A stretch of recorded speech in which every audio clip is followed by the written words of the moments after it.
Welcome to Soulful Living. I'm Phillip Mountrose, your host, with my wonderful guest here, Sharon Williamson, returning guest, holistic coach, RN.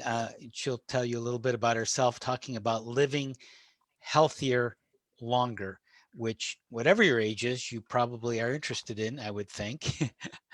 And this show, Soulful Living, brought to you weekly here.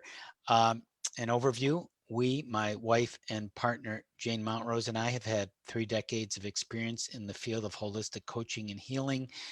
We're directors of IHP, International Association of Holistic Practitioner, and our nonprofit uh, organization, Awakenings Institute, where we are helping to create a world where everyone's gifts are honored and are nurtured.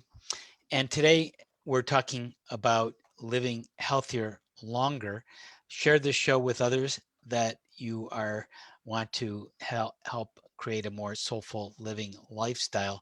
And I want to bring on officially and returning wonderful guest colleague Sharon Williamson. Sharon, welcome again to Soulful Living Show. Why don't you tell us a little bit about yourself? Thank you. I am, as you have said, a registered nurse since 1968. That's 68. That's a Long while time. ago. And I'm sorry? That's a little while ago, Um, relatively oh, speaking. yes. Yeah. I have just a really varied career in nursing from pediatrics, where as I look back now, I guess it was because I'm basically a compassionate person. I was the nurse they had go in and work with the families of dying children and with the children themselves.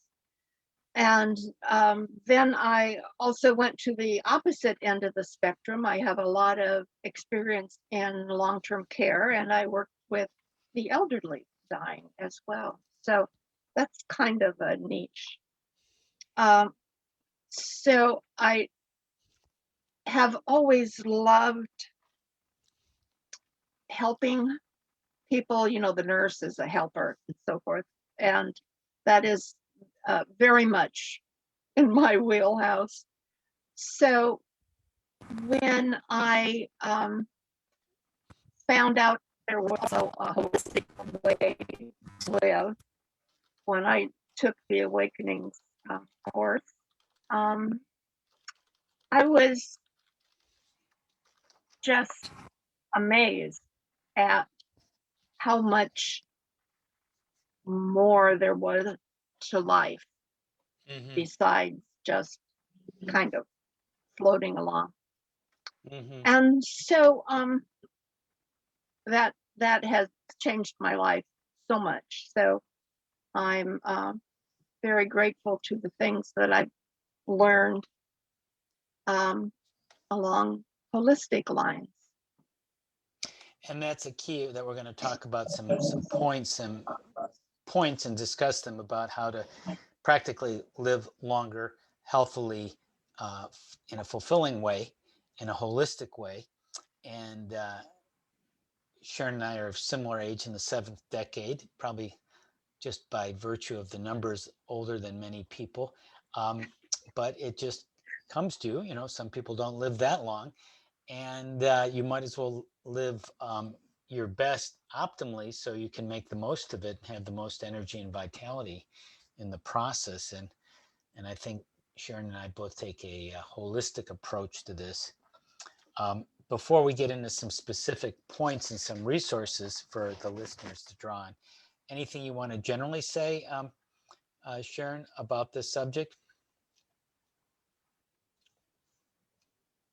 Just in general, so many people just kind of bob along like a bobber on a river, not with no real direction and no anchor. And I know I Mm-hmm. was like that for a long time.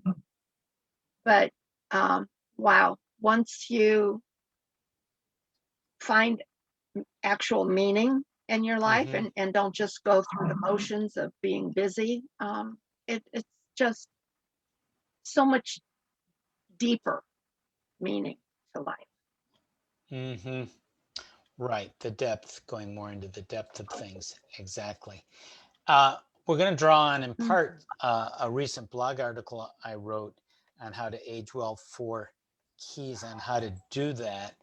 And there's a page, and there's some keys here that are starting off. Point one, I noted, is becoming soul connected, which people listen to this probably say, oh, that makes sense. Other people maybe in the mainstream might not think of that, what that might mean. Um, and do you want to just kind of start off a little bit, Sharon, on how you feel that relates to living more soulfully and a longer, more fulfilled life? Sure. I was blessed with 15 years of private religious schooling, grade school, high school, and 3 years of nurses training. Mm-hmm.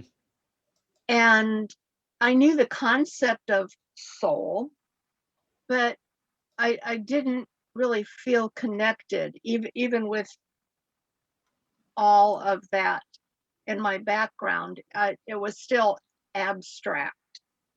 And then life got busy, and I was a busy single mom of 2 in Los Angeles, and life was pretty much superficial until I experienced a connection with my soul. And boy, did that change things. How so? Um, I was no longer adrift. I could go to a place within me where I was connected to my soul and there's and my innate wisdom as well. Mm-hmm. Right. When there's sort of besides just surviving and existing, when you're there for a reason, when there's something you're learning on a deeper level, um, it's a richer experience, going uh, beyond just sort of getting by, making a living, surviving, Mhm. creating material fulfillment, meeting your obligations. So then possibilities emerge, and very creative things and fun things come. And you can actually be more of service and be a lot more creative. Yes. Because the idea of just living, breathing, and a lot of people having a family is part of that. For some people, that is, the main part of it. But you may want to contribute beyond just your family and your tribe too. You may want to contribute on a larger scale of the general awareness of things. And also a deeper connection with that family. It's not just that they were Mm-hmm. a distraction and it was stuff I had to do and take care of, but I was also very superficial with my family. I learned then how to connect with them on a more meaningful, deeper level How did you do that? by connecting with my soul and um, realizing that um, this family, my kids were not mini me's. Right. They actually were themselves, and so I got to appreciate that with them, and then then it was easier to connect with them and be more authentic with them. Mm-hmm. Be more genuinely interested in who they were and where they were going and what their life Yes. was about, Yes. rather than being sort of offsprings and part of a family and part of a biological experience. More than that. Yes. Hmm. So there's a lot more presence Mhm. and seeing and feeling beneath the surface then.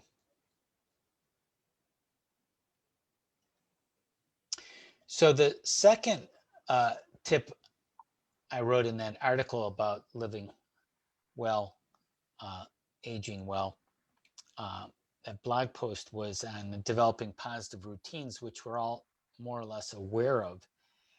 And in some ways, it's something, quote, you should do because it's a healthy thing to do. But when you do it more for a soulful reason, for living kind of this deeper experience, so you can have a foundation, so you're not struggling to focus and to survive and to get through the day because you're so your vitality is so low. And so those healthy routines, the common lifestyle things that we're all to some degree aware of, although most people are not really that well informed from what I understand, or misinformed often, about sleeping sufficiently. Many people know they should do it, but don't know how to do it. Sleeping enough, getting sunlight daily, which most people don't realize that either. Mm.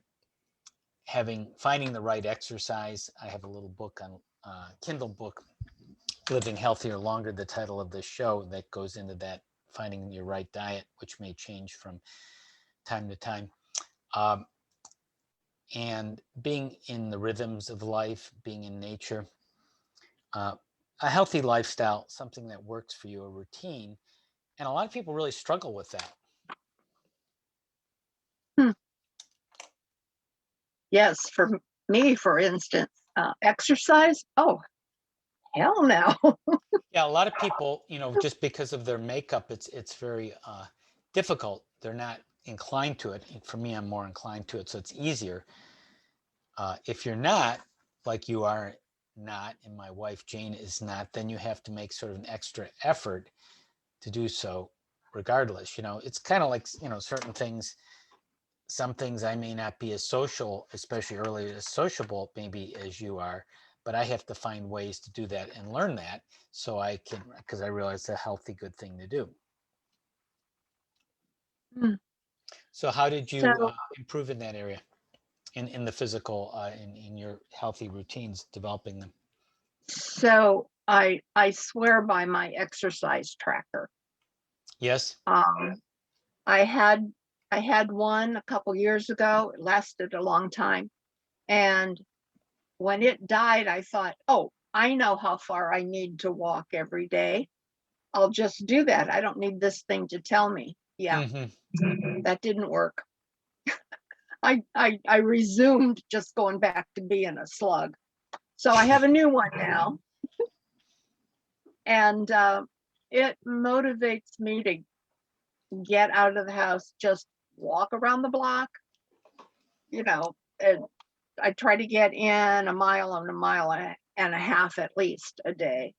Oh, Um, good for you. if Yeah. I'm doing a good job, it's more, but I really needed the crutch Right. So of we need reminders, we need things, helpers, assistance, and then some people say what gets measured gets done. ah, mhm.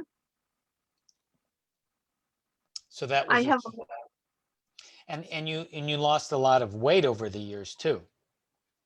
I have.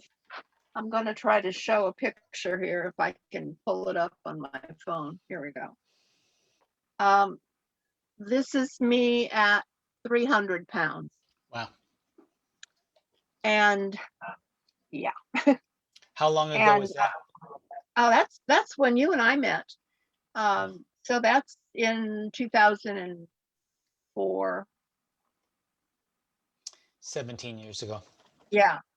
Yeah. So, um, and you know, so I was so in denial. So what if diabetes runs in my family? I wasn't going to get it. And so what if I was fat? actually, yeah, there's a little story with that too. As a preteen, I was molested by an authority figure, and I remember thinking to myself, maybe if I was fat, he would leave me alone. And so, you know what your body believes, what your Hmm. mind believes, your body makes it happen for you. Boy, did it happen for me. So then I was all cavalier about it. Oh, so what? If I'm heavy, I'm healthy. I don't care. I'm doing just fine. Um, and yeah, that was okay for a long time. But when I really got in touch with who I am, I wasn't buying that story anymore. I had to change that. And I learned many holistic ways to do that. And so I did it. Yeah, good for you. Yeah, you did a good job of it. Oh, thank you. We can see that. Yeah, it showed. It was worth the effort, wasn't it? Yes.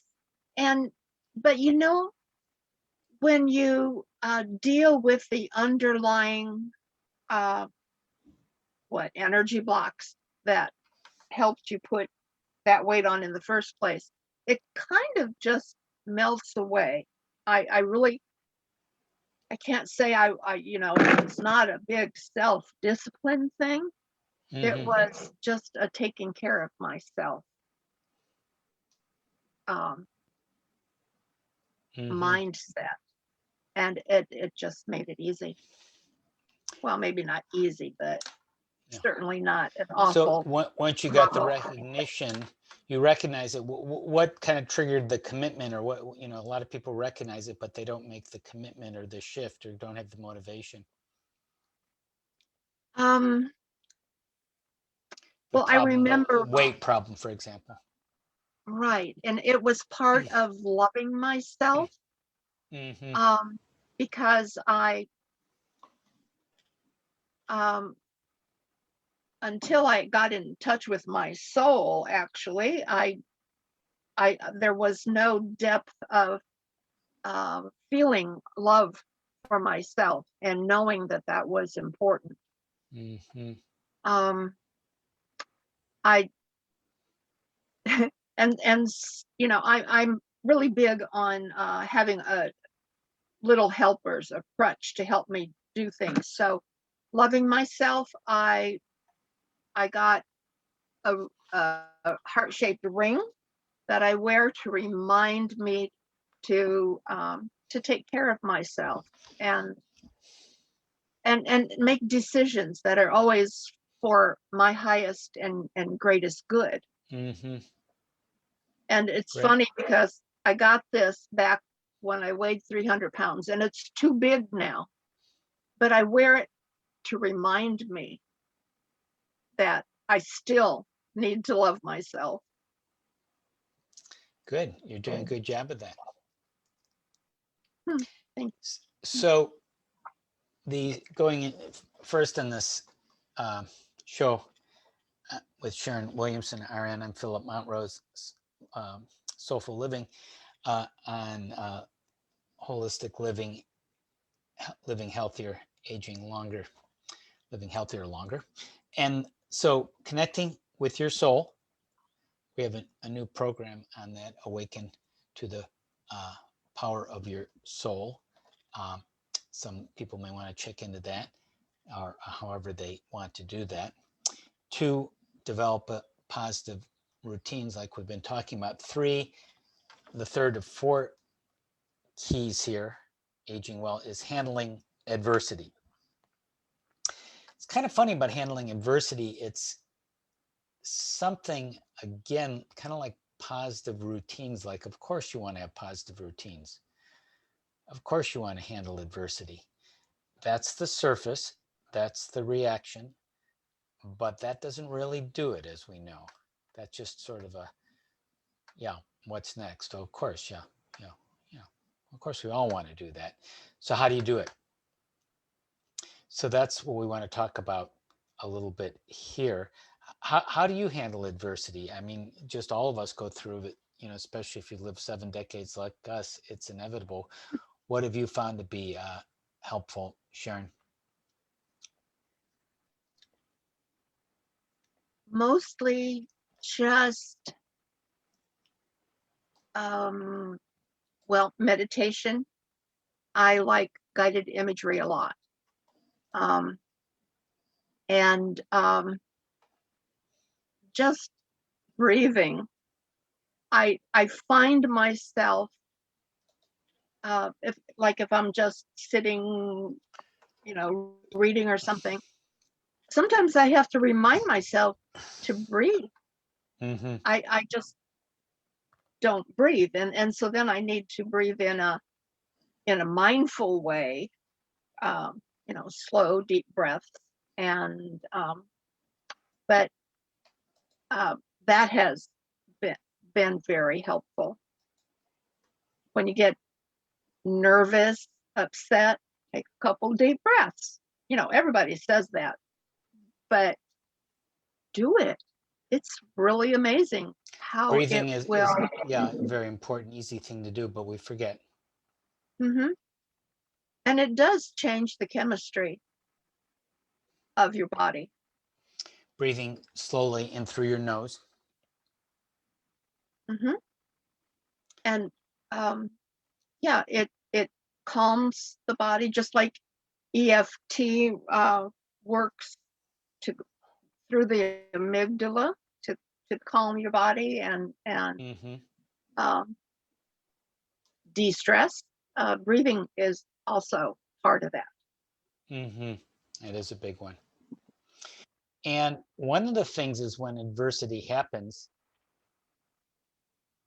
one of the things where I say I think handling adversity is such an important thing to realize, like developing positive routines, which will help you handle adversity, Mm. is to know for certain you will have adversity. Everyone listening has had adversity and will have it. So that means living with that uncertainty, with the challenges that are coming. And some of them, we may make mountains out of molehills, so they may not be as big a deal as we believe them to be. But just even realizing they're there puts them in proportion often. So, what happens? What's the first thing that happens when something bad happens to you?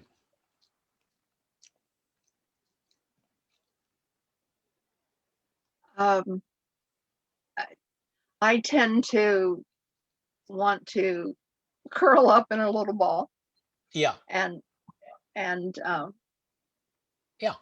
And protect protect yourself, myself from it. resist, Yeah. retreat. That's normal. Mm-hmm. React and resist. That's kind of protective. Mm-hmm. And that's what we know will be reflexive and automatic.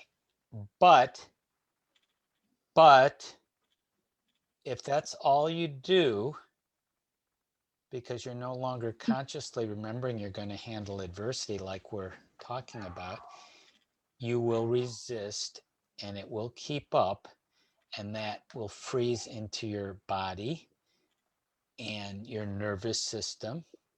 And if it stays, you will become stuck.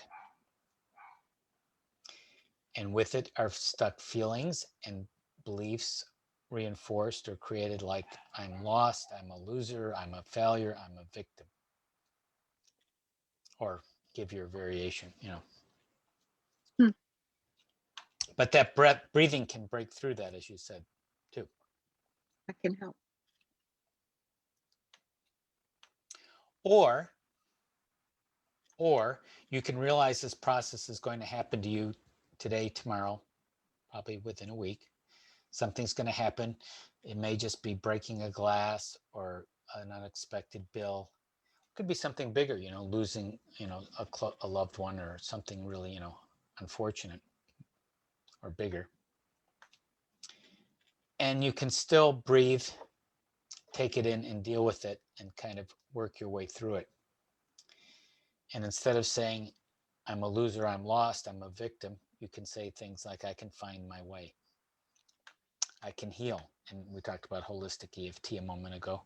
I can succeed. I can take charge of my life. I may not know how, but I know I can. But I know it will happen. It's a big difference. EFT has been pivotal for Mhm. me. It's helped with my weight loss. My fibromyalgia pain is Mhm. practically non-existent at this point. Mhm. And I have some other chronic health issues as well. And EFT is very helpful in managing all those things. Mhm. Right. Yeah, it's very good, and there's different ways to learn that. We have a training program in a way we like to do it a more holistic way. Yeah.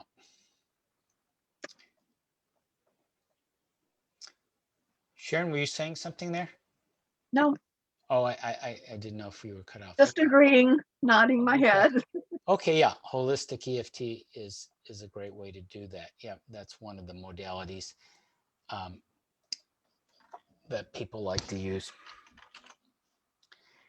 And anything else you wanted to mention on handling adversity?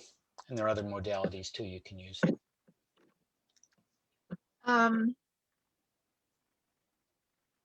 Adversity, it's, as you say, it's gonna happen. Mm-hmm. That's life. And you don't have to get stuck there. If you don't, you can go in and clear out the energy of it. And there are so many ways to do Mm-hmm. that, but you Mm-hmm. don't have to stay in that stuck energy. You can clear it. It's temporary. It is temporary. Right. Right. We have a lot of resources on our website, gettingthrough.org/holistic on EFT, holistic EFT, getting thru.org/holistic for EFT training and information articles. Okay, handling adversity. The fourth key from that article on the holistic EFT, the gettingthrough.org holistic site on how to age well, was recommending. One other thing before we go into the fourth key is just about the third one about handling adversity is about being resilient. See yourself as a resilient person. Resilient is flexible, bouncing back. I am a resilient person. Yeah, it's really bad. It's late at night. I'm feeling angry. This is happening. It feels hopeless. It's not working out. It's painful. It's not going to work. Where do I go from here? Hey, I should retire, relax, take some CBD oil or whatever you're doing, and just kind of ease into a nice restful sleep. Put on the blue blocker glasses, cut off the blue light so you're not having all the artificial light at night, which is unhealthy. Just relax, get a good night's rest, quiet down, maybe do some meditation, and know that tomorrow's another day, and sleep on it. Have a positive affirmation before you sleep and know you are going to bounce back. And not only are you going to bounce back, you don't have to bounce back to where you are when you're doing well. You can bounce back higher. You can raise your set point. I'm not only going to bounce back, even though I'm feeling terrible now, but I know I have in the past. If I follow this healthy routine of handling adversity, I can not only restore myself, I can learn and grow and even get to a better place. Yeah, so life comes with some painful aging things at times, but you grow wiser and evolve too, and get to higher levels of Older awareness. and wiser. Older and wiser, right? Anything else you wanted to add on that resiliency part? I just love that visual that you just did. I could see a ball bouncing and it goes higher. I like That's that amazing. visual. That's Yeah. amazing. I like that. Follow the bouncing ball. Boom. Yeah. Up and you go. Yeah. There you go. Good. So fourth key, one, soul connected. We have that the awaken the power of your soul program for that, and other areas people can research. Two, healthy routines, develop them. Three, dealing with adversity. And four, just stay connected. One of the things that's very interesting is when people feel bad, instead of reaching out, they retreat. Have you ever noticed that? Mm-hmm. They tend to go into their corners, and because they don't feel good, so they don't know what to say, they don't want to bother people. But that actually seems to be the most unhealthy, the most aggravating thing to your aging, is to, when you're challenged, to just stay in your corner and kind of shrink up and shrivel.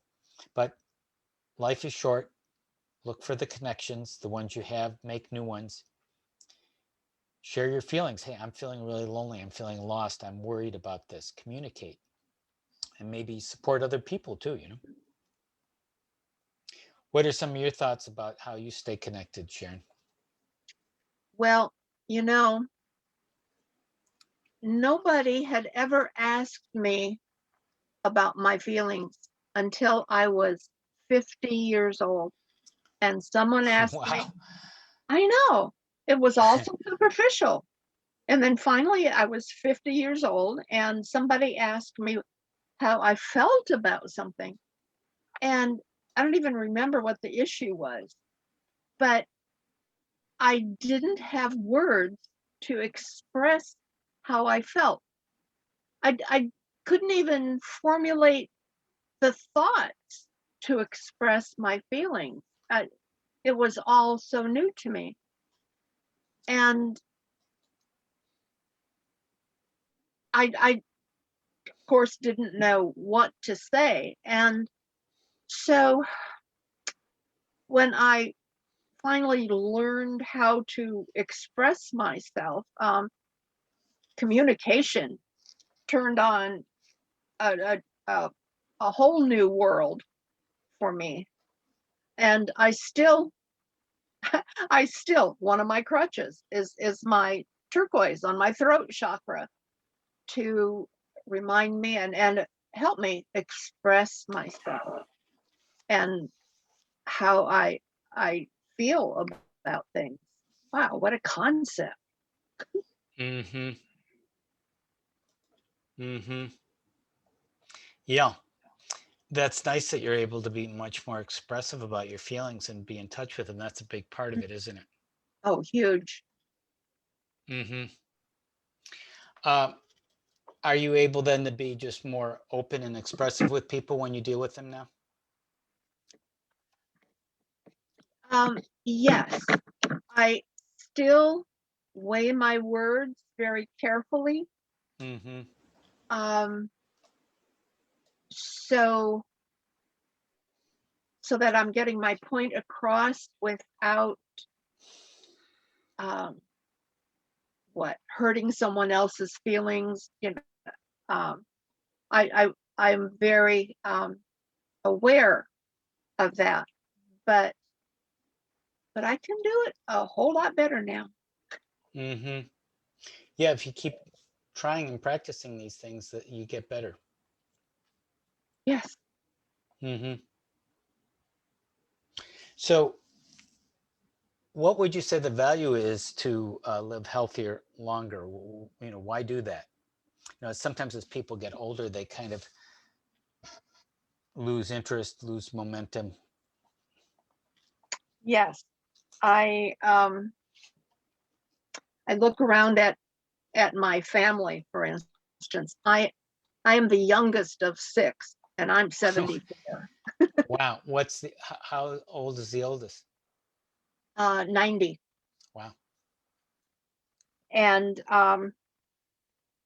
so I'm looking at one of my sisters, for instance, and we we live in a mobile home park. She lives on the other side of the park from me. And, you know, sh and she's 14 years older than me, but she she doesn't move at all. She's lucky to walk out to the mailbox at the end of the driveway. And I there's no interest in a healthy lifestyle.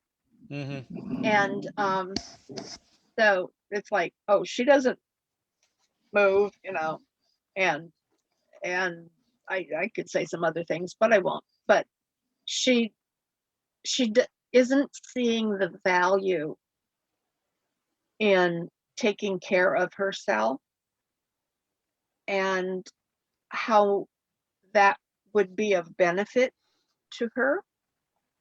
And I, especially as a home health nurse, I saw people in their homes who could do so much more if they would take the responsibility of uh, adopting some healthy habits, and they would just have a wonderful outcome, actually. But even with education, you can know what you should do, but doing it is totally a different thing. Mm-hmm. And I just have seen so many people who could help themselves so much more, be more active, have less pain. Um, but I acknowledge that it's a difficult thing to do the things that you intellectually know you should, but it's it's hard to change your habits. Mm-hmm. Yeah, and we've talked about a lot of different ways to do that today. And some Mm, people, and I know people personally and family related people live a long time, but we're talking really today about quality, not quantity. I mean, I know mhm, people live in their 90s and they're very negative and they have a lot of unhealthy habits, but they're still, because of their genes or circumstances, live a long time. But I don't know how, they don't seem too happy or productive or helping people, even helping themselves in a way. So what we're talking about here is the quality, um, and not making a judgment on people, especially if they're not hurting anyone else. Uh, so it's just a way of making the most of it, and in the process of helping not only yourself but helping other people. right. And one other resource I'll mention is a Kindle book that I wrote. Some people may want to check this out. It's called it's called Living Healthier Longer. What do you know? Uh, Here, I'll just put a little screenshot of it here. And it is on Amazon. So people may want to check that out. It has a little bit of the information that we've covered today, but it goes in the seven keys that people can go further into, and I'll mention that. I'll just mention some of them. One of them we didn't touch about is finding things to feel expectant about. In other words, what are you looking forward to? That's a big thing I found about, why get up in Mm, the morning. And if you can find things that are meaningful to you, uh, that can be a big key for living healthier longer. And we talked a little bit about diet. I go into specifics and research, and I don't adopt any one diet. I just find that people have specific diets. Some people do well on high fat diets. Some people do well on lower fat diets. Some people do better on meat. Some people do better on vegetables and so forth. And it may change too. It changes at different times, and you need to find that out for yourself. A lot of people are very doctrinaire and just listening to authorities and what other people are telling them. and it's good to get information and research, but some of it is in that book, and it's a way of kind of considering different possibilities without being prescriptive or dogmatic about any of it, or some people even get almost religious about diet.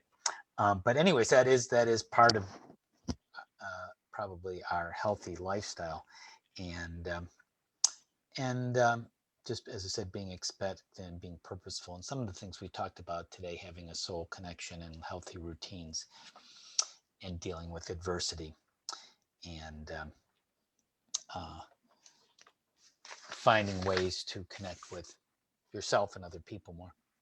Sharon, anything you want to add to any of that? Um, it it is very individualistic. Um, um, I am developing a program to help uh, people lose and maintain weight. Great. And it's, I would never prescribe a certain diet, just healthy steps, things that you can do. First, you have to look at what you are doing.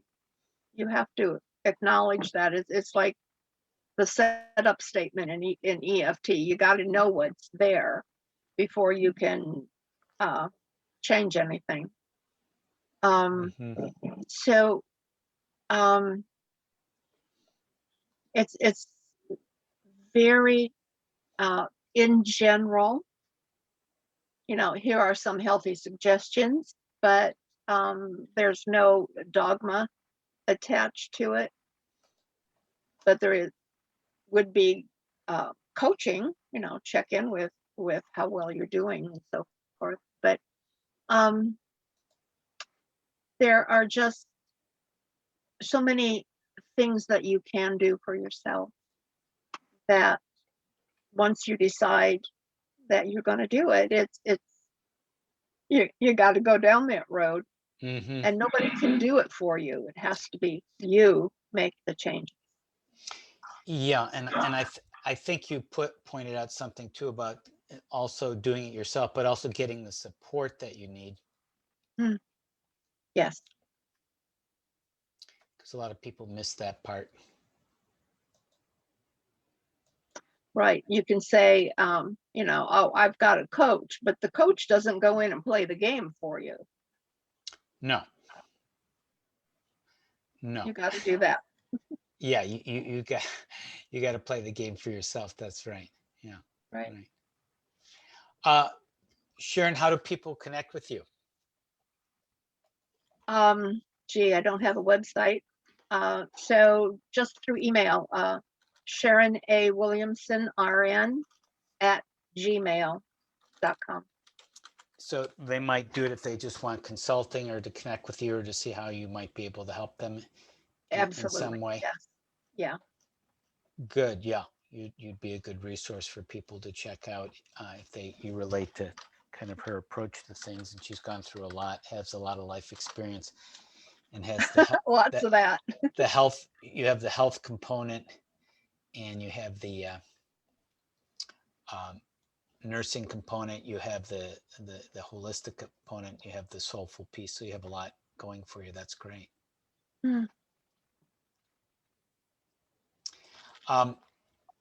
And let's see. There is also, if people are interested in the holistic approach to living healthier longer, a golden opportunity for body, mind, and spirit. It's on Amazon. They can look that up if that appeals to you. And this is Phillip Mountrose, host of Soulful Living here. We come to you every week with a soulful living tip approach that you can practically use for the week and for your life, really. Today, living healthier longer. Our website is gettingthru.org/holistic, gettingthru.org/holistic. And we do value your support. Tuition for our courses and programs help our mission of making a more loving, creative world, and let people know about the show. Hey, Sharon, thanks so much for being a guest again. You were great. Love being with you and You all your wisdom and sharing and authenticity. older and wiser. Absolutely. Until next time.